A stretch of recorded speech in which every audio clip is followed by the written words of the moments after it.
Hello and welcome. Let us make the most beautiful Parmesan crusted crispy fries. Let's get into it.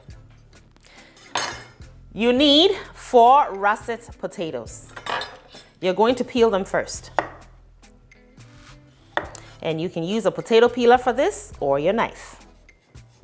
And this recipe allows you to leave the skin of the potato on.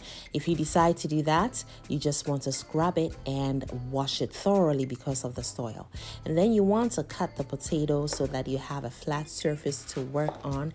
Then turn it to that flat side where you just cut, so the potato is not dancing around with you right when you're trying to cut them into those strips to form your fries. Today I was going for very thin fries, okay? So cut them any how you want to. You can even cut them into wedges.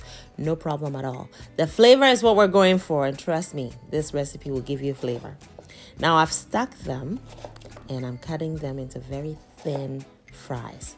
There we have it. We're ready to go. Now they go into a cold water bath. I rinsed them the first time, then a second time. I want the water to run clear. Then I'll stop rinsing. And I'm using very cold water to do this. Our ultimate goal here is for these fries to be very, very crispy when they're fried. All right, so removing the lingering starches by rinsing until the water runs clear will help you get closer to that goal.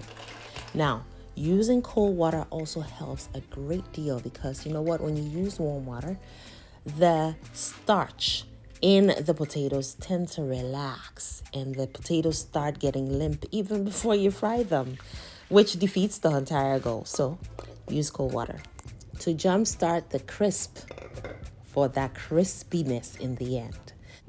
It's science. There's a science behind this and it works, friends. So I soaked it also in a very cold ice water bath, all right, for about 10 minutes. Then I drained it. Now I'm drying it completely, all right? Make sure it is completely dried. They should still feel cold, like they just came out of the refrigerator, but they should not be wet. While your deep frying cooking oil is heating up, combine some cornstarch, onion powder, garlic powder, and a pinch of sweet paprika. Then add some crushed black pepper, just a pinch of that as well. And then you can add an optional mixed herbs. This is for the fries. It's just going to give it a little bit of pizzazz, a little bit of character, all right, friends? Flavor, yes, we want flavor. We don't want to skimp with that at all. We don't do that here.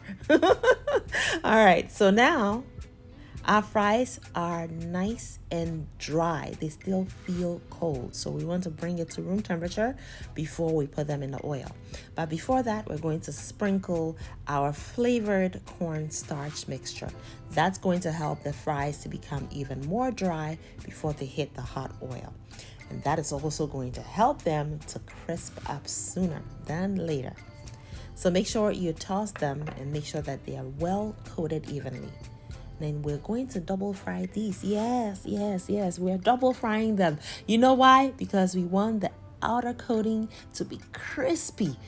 And then the inside, we want it to have that creaminess that you get from mashed potatoes.